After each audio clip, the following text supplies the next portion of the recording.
Okay. Okay. Any time now. We are broadcasting, so right when it turns to 10:30, we'll simply launch. So okay, so we'll get going here shortly at 10:30. Welcome and good morning, everyone. Welcome to another in our video series called EQ and You, where we're talking about each one of the 15 EQ competencies that are in the MHS model of emotional intelligence that was based on the original work of Dr. Reuven Bar-On. I'm joined by my colleague, Mr. Kim Carence, and my name is David Corey, and we work for the Emotional Intelligence Training Company. And we've been involved in this work, working with individuals and organizations for the last 18 years based on using this model. And I think that I put in the title interpersonal relationship, and when in actuality we're talking about empathy. So it's about understanding that it's about you understanding that when I am stressed, that I do things like type in the wrong title for a video broadcast. And so we're here at the ICF conference today in Calgary, and so I just had to duck out and find a place in the venue where we could get an internet connection so that we could have our conversation. So good morning, Kim. How are you this morning? Good morning, Dave. I'm fine. So it must have been a bit of a scramble for you to find a place to be able to do the broadcast today. It was a bit of a scramble for me today, Kim, and we've been moving from one city to another. We haven't actually packed up and moved all of our house contents yet, but we hope to do that fairly soon. And so it's a bit of a scramble, and it's a long drive, and so we got in and had to frantically get prepared for this day of being at this conference. We're actually sponsoring the conference, and so when you're a conference sponsor, you get to bring the banner stands and all the marketing materials. So it's been a bit of a hectic time getting ready for that today. And so here we are talking about empathy, and I appreciate your empathy for me, Kim. And empathy is one of those really powerful competencies, one that we focus on a lot in our leadership work. And I'd also like to thank one of the newest members of our team, actually, Mike Walters. So thanks for joining us, Mike. I don't know if you're going to participate in our conversation today, or whether you're just going to hang out there, and we'll see your lovely photo. But just hanging out today. Okay, great, Mike. And again, empathy is one of those really powerful things that when we really start to create the space and direct our attention and focus our appreciation on what's going on for other people, and we use this phrase, beneath the surface, because we are like the proverbial iceberg, and this huge emotional world is going on beneath our surface, and when we pay attention to that for other people, they really have the opportunity to feel heard and to feel valued, and just like this morning when you were asking how I was feeling, and people get the sense when it's more than just a pleasantry, don't you think, Kim? When people sense the difference between how's it going and how's it going, I really want to know. Yeah, rather than just being a phrase that I'm tossing out on a regular basis, there's a depth of understanding that can be conveyed, and I think that Dave, for me, what can drive empathy, just a quick way to get into that empathic kind of place, is to think about a time when I've been struggling myself, when I've been going through a difficult time, and what did somebody do that conveyed that they understood what was going on for me. And the important part of that was they weren't trying to solve that situation for me. They were conveying their understanding and asking how they could be of support, rather than trying to come up with a solution. And I think when I have those reminders in my head, It's about, okay, what do I need to do right now? I just need to be here with this person and gain a greater level of understanding of what they're going through. Absolutely, and it's part of it's part of our ability to connect as human beings, that we have the hard wiring, we have the equipment to really have an understanding of what it's like for another person, because we're human and we're part of the same species, that we can try to have a bit of an idea of what it must be like for that person, even if we've not had the exact same situation or circumstances. It's like, well, wow, that person's going through something difficult or something big and heavy. Wow, what is my and we talk about this in our training, Kim. What's my role? And we find that people don't want to take a role because they don't want to make things worse. They don't want to feel uncomfortable. So it's not your average person, or it's not generally what people's inclination is to wade into something that is difficult for someone else. But really, that's kind of what we're doing, right? We want to be there for them.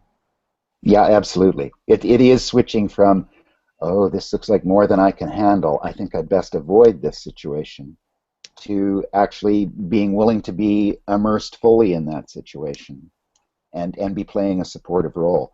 And I think, too, when I say supportive role, I think empathy comes up in disagreement as well. When you have a very different perspective on a situation than I do, empathy kicks in there, too. It's that empathy reminder for me that actually, by being curious about your perspective and wanting to hear more about it, is going to be of value in whatever endeavor we're engaged in at that point. Rather than me switching to, I need to really pound my point home here, this is an opportunity to listen and convey that I'm actually hearing what it is you're having to say, that I'm understanding it, even though I may not agree with it, that I have an understanding of that perspective. Yes. And isn't it interesting that one of the primary circuits in our brain physiology is determining whether something is to be approached or to be avoided, and so empathy is about approaching, even when it might be difficult, even when it might be uncomfortable. And again, there's that word uncomfortable, right? We have to, if we're going to get better at emotional intelligence, is we have to get comfortable with being uncomfortable. So, and you're absolutely right, Kim. There's so many advantages to approaching, right? If we're in some kind of conflict, it would be so important for me to actually lean in and be curious about what's going on for you, and what's underneath this sort of conflict, which is apparent only at the surface level, because that's where conflict first sort of rears up. And then what's underneath that? What's behind that? What's the foundational level? Because if we can get at each other's sort of foundational level of conflict, then we might be able to work out some sort of a mutually agreeable resolution to that, rather than to stay in that awkward place.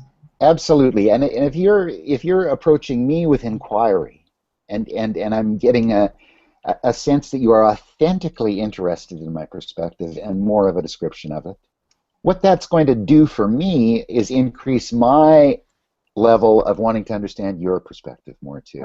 Yes. So yes. That's where it starts to flow back and forth, where we're actually having meaningful dialogue rather than just avoiding the difficult points and just wishing that you'd see it my way. Absolutely, and we're in so much better of a position to respond in a thoughtful and intelligent way, versus the reactive state that most of us are in much of the time.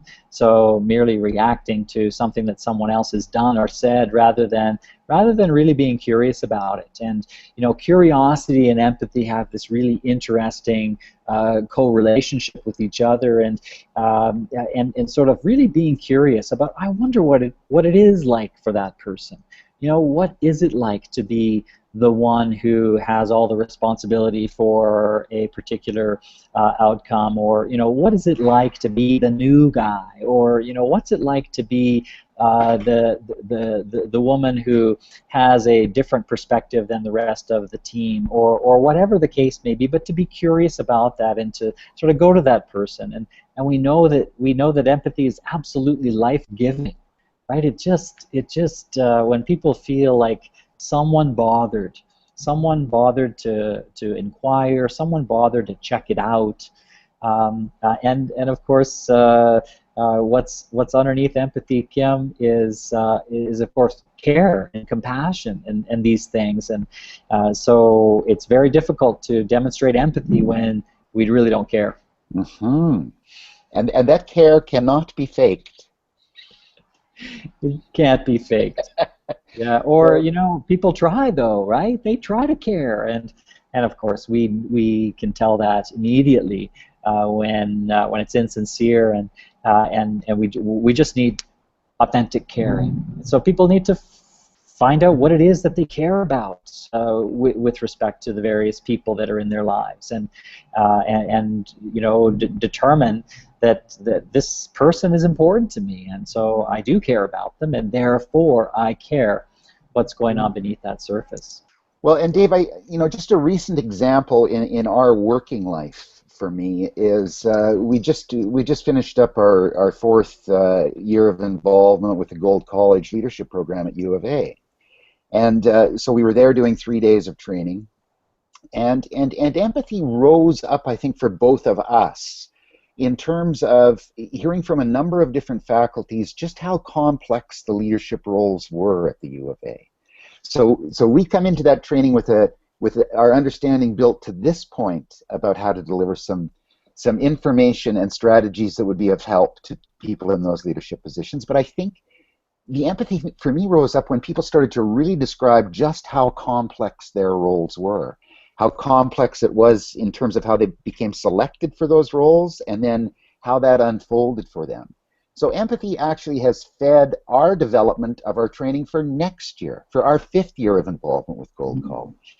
So there's a benefit of empathy about going off track a bit from the program that we had developed to spend time hearing more of their story, which actually is of great value to them, that they're getting to explain that and talk about that and work through some of their feelings around what those leadership roles are like. And it fed our ability to do a better job yet again next year. And isn't it interesting, Kim, that that society really doesn't set us up well for empathy? In fact, really for me to share what's going on for me, I have to feel like that's an acceptable thing to do, and we often think that I can't let anyone else know how difficult this is. I can't let anyone else know how stressed I feel. I can't let anyone else know how hard this job is for me, or how out of my depth I feel, or whatever the case may be. Society doesn't say, you know what? It's okay to talk about those things, and not only is it okay to talk about those things, you need to talk about those things if you're going to get the kind of help and support that's going to help to get you through. And so we might be very good at empathy, but again, people are going to have that whole tape playing in their heads, like, I get that you're creating a space for me to talk about that, but I don't feel like I can talk about that. And it was really interesting, with this group of academic leaders where they have many different jobs. They're researchers, they're writers, they're teachers, they're managers. In some cases, they have clinical responsibilities, and each one of those is a full-time job in and of themselves. And so to create a space where they can talk about how hard that is, how tough it is on them, on their families, and this is important, and that's empathy. Just to encourage people to be interested, to appreciate the feelings of others. And of course, empathy just is not just about those things that are difficult. As you point out, Kim, it helps when people are in disagreement with each other. How else can empathy actually improve our connection or our relationships. Well, anytime anybody is being empathic with me, I mean, I'll just come back to how I operate. There's that sense within that I'm truly being heard. That it's not just something that you're putting up with. If I'm conveying what's going on for me, but you're actually hearing that, and you're demonstrating that by reflecting back to me what it is you're hearing, and I get a sense that you're putting that out to help clarify an understanding between us. So obviously, as we're engaged in that kind of process as humans, that makes our relationship firmer. It's that it's that give and take and that flow and that deepening of relationship, not just keeping it on a surface level. So even if I'm wanting to share something that's been exciting for me or pleasant for me, it's just as important to hear that you're really hearing why that is the case and what kind of impact that's having on me. Yes. And you can convey that by being empathic in that situation. And it's Not that. not immediately leaping to, yeah, that happened for me too. Just last week I did this, and then all of a sudden we veered off into other territory. So Yeah. I think for me, empathy is about being really focused in the moment with that person, not multitasking up here about what I'm feeling about it, what kind of similar situations I have been in, and just my mind going off on a bunch of different tangents, but letting you know that I'm really fully here listening to you and being with you and endeavoring to have a greater understanding of what's happening for you in that moment. And if you keep doing that, Kim, and you keep providing that level of support and that depth of connection, I'm going to trust you, and that's just going to increase the trust between us when I realize that your interest is not self-motivated. That is, you're not doing it for some selfish reason, that you're actually doing it for me, that your empathy in me is for me, then I'm going to start to trust you, and I'm going to perhaps share at a deeper level. Our connection deepens, and when you need me, I'm going to be there. And so we see loyalty, and we see trust, and we see commitment increase, and we just see all these incredible benefits when people start paying attention to what's going on, start paying attention to the emotional operating systems of other people in their community, whatever community you want to think about, whether it's family or your your city or town or village or the work team that you work with. Well, and Dave, another thing comes to mind from some of the training that we do. One of the exercises is splitting people up into duos, dyads, and just having them say, if you really knew me, you would know that, and then fill in that blank. And it's amazing to me, people's faces, there's a sense of discomfort when that exercise is described. It's, oh my God, what am I going to say? How much am I going to share? And then watching the energy change in that room invariably as people get into a deeper level of discussion very quickly. And feeling empathy from that other person with regard to what their statement is. And people engage in that process, and it goes back and forth. And people come out of that exercise when they're asked, how was that for you? It was fantastic. People love that notion of being able to engage on that level. And it is about feeling like they've truly been heard and understood. And that, again, flows back and forth. So it's just amazing to watch that happen. And there's empathy at action right there. There's emotional expression at action. There's empathy in action in that exercise. And it's amazing to see the energy change in all of those training rooms. Yes, absolutely. And and we use that as a interpersonal relationship exercise, and it's interesting to notice the empathy that is there. That when people choose to share something that is deep and personal and meaningful, the fact that and they're taking a risk, and the fact that risk actually pays off for them. That there's some fear there that people don't want to admit to a weakness, or actually reveal, show the cards that they're playing against their chest. And people have a sense that if they reveal that, or they make themselves open, that someone's going to take advantage. And it's just so interesting that how rare that is, that actually people don't take advantage. They don't see it as weakness. They see it as strength. And so when someone is really asking and really cares to know the answer, take a risk and really tell them what's going on, and really share and see what happens as a result. And empathy is one of those key competencies that has a tremendous ability to deepen relationships.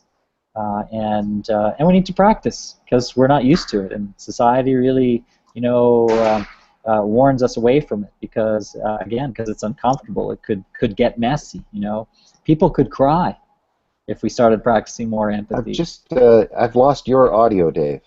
Oh dear. How's that? Is it okay? You're back again now for me. Okay. Yeah. I wonder if it was the earphone jack. So. So people shy away from it because they could get uncomfortable or could get messy. But really, you can't. Thanks, Mike. Mike heard me all the way through. So you can't really make a mistake with these things. If you really care about someone, you will be there for them. You will, as Brene Brown, who has written extensively on empathy, vulnerability, shame, and really speaks very eloquently about these very touchy topics. Says empathy is feeling with others. So it's about trying to imagine what it would be like, and not saying all the various things that we know that people say when they're backed against the wall, and they same thing happened to me once, or it'll be okay, rather than invalidating feelings. Just simply saying, wow, that's difficult. Wow, that must be really rough. I don't really know. There are no words, and these are the kinds of things. Go ahead, Ken. I think too, Dave, one of the things that can happen is we get into those uncomfortable situations as the listener. We know somebody's in distress, and we're hearing their story. There's a real drive to come up with a solution, a real instinct to I need to be able to solve this for this person. So another real important aspect of empathy is to be suppressing any feelings that I have any role in solving anything. Really, my only role is being there with the person, not having to come up with a solution for them. And that's a very common human instinct, to want to solve a problem. Somebody's in distress. Okay, I need to rush in and save this situation. I need to rescue this person. Empathy does not have to do with rescuing. Empathy has to do with being with, at a level that is going to be supportive and provide a basis for that person to work out their own solutions to the situation. Yeah, you're absolutely right, Kim. We really want to make things better. And when someone is in some sort of distress or experiencing something difficult, we most likely cannot make it better by what we do or say. And so, as Brene Brown says, what makes things better is connection. And so, how do we connect best with that person? We just say, wow, tell me about it. I don't know what to do. There's not, I'm glad you told me. Wow, that must be tough. And just sort of be honest with that situation and those circumstances, and really, when we're honest, it's so amazing what happens. And you know, we're so often, you know, and the sort of the public discourse around this is to tell people that things will be all right, to sort of reassure them. Well, it's really, or to tell them, you know, some potentially positive outcome of something that's really negative. Well, those things don't help. Those things don't take the pain away. They don't. They're not. You know, they're not for us, the person who is the one who is experiencing some pain or grief. It's really for the speaker. So, you know, if you're really going to be there for someone, just tell them, you know what, there's no words, and you know, I'll sit here with you, I'll listen to you, but you know, And I think too, Dave, even just asking the question of how can I best be of support to you through this process? yeah, Does anything come to mind at this point for you?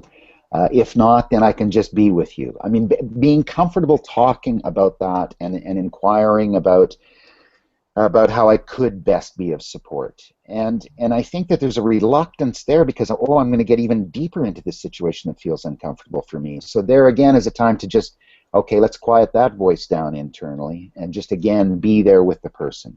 right. Because really the requests are not going to be all that all that difficult to deal with. People are going to say, well, it's just so great that you could just actually hear what I'm saying. That feels different to me. It feels good to be able to just put this out there and have it received and not rejected. And so those are more of the comments that are going to come back when we deeply engage at that level. Yes. Yeah, absolutely. And so, you know, when you go through something like a death in the family, as we have experienced this year, you know, you really learn what sort of empathy works well and what sort of empathy doesn't work well, and we really want to, you know, and you know, why are so many people so bad at this? Because we don't focus on emotional intelligence. So when our kids are young, and we don't teach. And we don't have this knowledge and information out there about how to handle these situations which are difficult.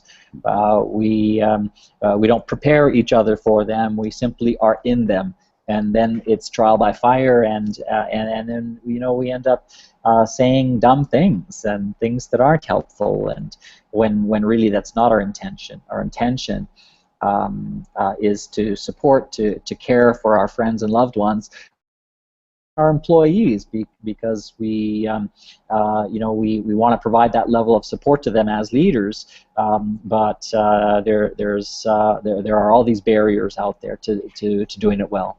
And Dave, I'm just looking at the time and know we don't have a lot of time left, but one other thing that I want to say is with all of us in those kind of situations, we're going to stumble around a bit at times. We're going to make mistakes in this empathic approach. And we're going to end up blurting out something, I know exactly what you feel, or, oh, yes, I've had something like that happen to me. It's the early recognition of those words coming out of my mouth and being able to say, oh, I can't believe I just said that.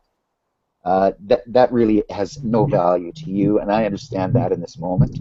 So again, that adds to that authenticity of actually really being there and recognizing that we all drift off at times, but we can self-correct within those moments too. It's not a big disaster to come out with those statements, but it's really important to recognize that I just threw out a blooper to you, and I'm sorry about that. That was unintended. Absolutely. Yeah, so coming up to the end of our time together, Kim, just to summarize, pick up a few points. Again, empathy, one of the best definitions is empathy is feeling with people, but, you know, it also involves paying attention and appreciating and sort of picking up on what's going on for others, and the fact that they are having their emotional reaction in their emotional world beneath the surface, and so, you know, what's that about? Being curious and caring enough to inquire or to create the space for them to be able to share with you. What else would you like to add to that, Kim? Well, again, I mean, I use this often, of course, but it is being the change you want to see in those moments. It truly is. It's an opportunity. It's not a threat. I think we feel threatened by that because this is going to go someplace I won't know what to do. I'll be in a place where I won't know what to do.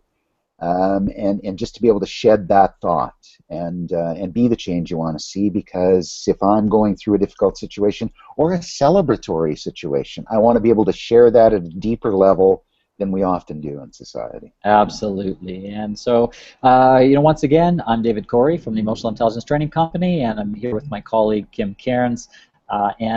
We love to hear from you. So by all means, send us an email, david@eitrainingcompany.com or kim@eitrainingcompany.com, and join us for our next broadcast in 2 weeks' time. We'll be talking about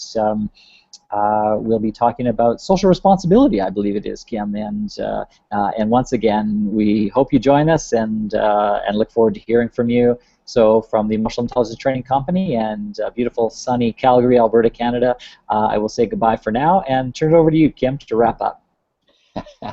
Bye for now, folks. Thanks for joining us. And again, it's david@eitrainingcompany.com or kim@eitrainingcompany.com. And we would really enjoy hearing your EI stories out there. So if anything comes to mind, please send us along your stories of successes or stumbles with regard to developing your EI. Take care for now. Thanks, folks.